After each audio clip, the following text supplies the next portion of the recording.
Hey there, welcome to Chris Hacks Life. Chris here again. This day I'm wearing my Grinch shirt because we're 2 days from Christmas and there's some pretty Grinch-like stuff going on in Washington, D.C. So stay tuned if you want to learn more about the stimulus update. So a couple days ago, I come on with a video that says stimulus has been passed by the Congress, or it looks like it's going to. It's expected to go, and the president's expected to sign it, and it was going to bring $600 of stimulus payment for each adult in a household and also every dependent within a household. There was also going to be an extension of a $300 additional supplemental benefit for unemployment, and there was also going to be a moratorium on evictions that would last through January. Now that's all up in the air. So what happened between Sunday and Wednesday? What happened is a couple of major things. Number one, the president vetoed the National Defense Authorization Act, which has been going on, getting passed by Congress, signed into law by the president for more than 50 years. It pays for things like bonuses for service members and all sorts of other supplemental things that help out the military. He vetoed it largely because of Section 230, which protects social media providers like Twitter and Facebook. He's kind of in a row with them because they have been posting little disclaimers about some of his posts saying that they're not exactly 100% accurate. And another thing that he has been complaining about is the renaming of bases that were named after Confederate generals. So he's threatened to veto, now he's done it. There is the possibility that Congress comes back and overrides that veto. They had veto-proof majorities when they passed the bills in Congress to start with, but we'll see if they're able to muster the votes and get the National Defense Authorization Act passed. But that brings us to the stimulus. So last night, it's widely reported that President Trump is not happy with the $600 stimulus benefits. He's also upset with some pork that's in the bill. A lot of that is because it's tied to an omnibus spending bill that the government passes every year. There's foreign aid and things like that in it. He says that $600 is not enough. He wants to go up to $2,000 per adult. And that will be a big bump up in the price of the stimulus bill. So if you're interested in starting up some passive income before you get your stimulus check, if it ever comes, I would encourage you to check out the link below from WEBULL. They're offering you some free stocks if you just sign up and deposit $100. You don't actually have to spend the $100. You sign up, they'll give you free stocks. I got a couple that were worth like 20 bucks. They can go all the way up to $1,600, so I'd encourage you to check that out.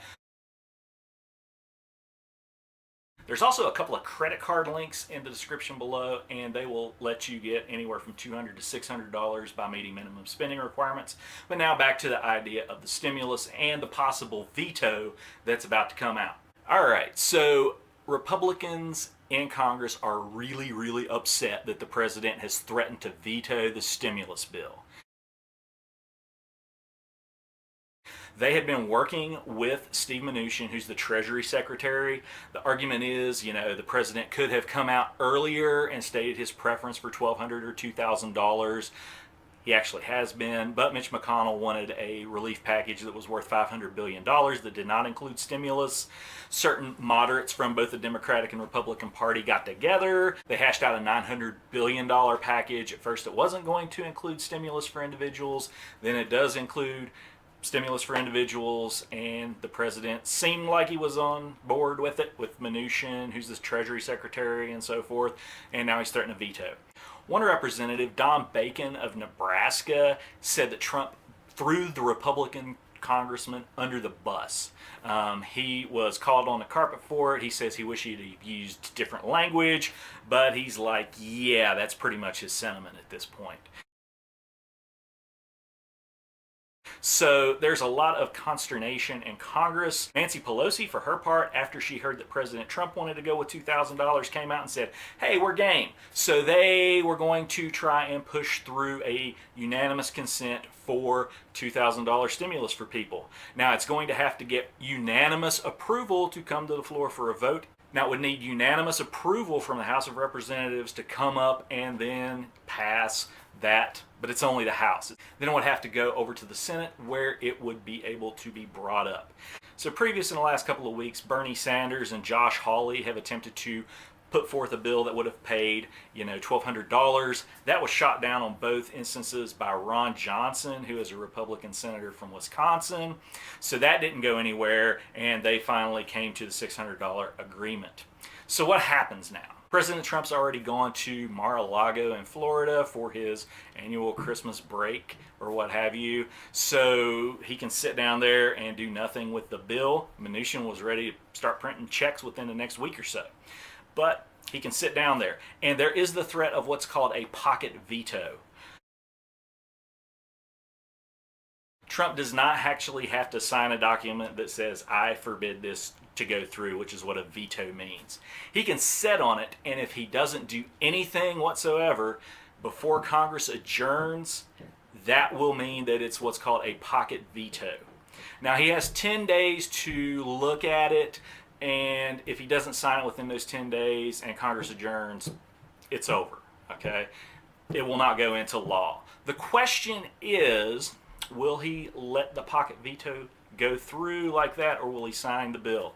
If he doesn't sign it, it's not going to become law. So if you look back at the National Defense Authorization Act, the NDAA, which I mentioned before, he vetoed it with his actual lack of a signature before Congress adjourned. So Congress has the opportunity to come back and override that.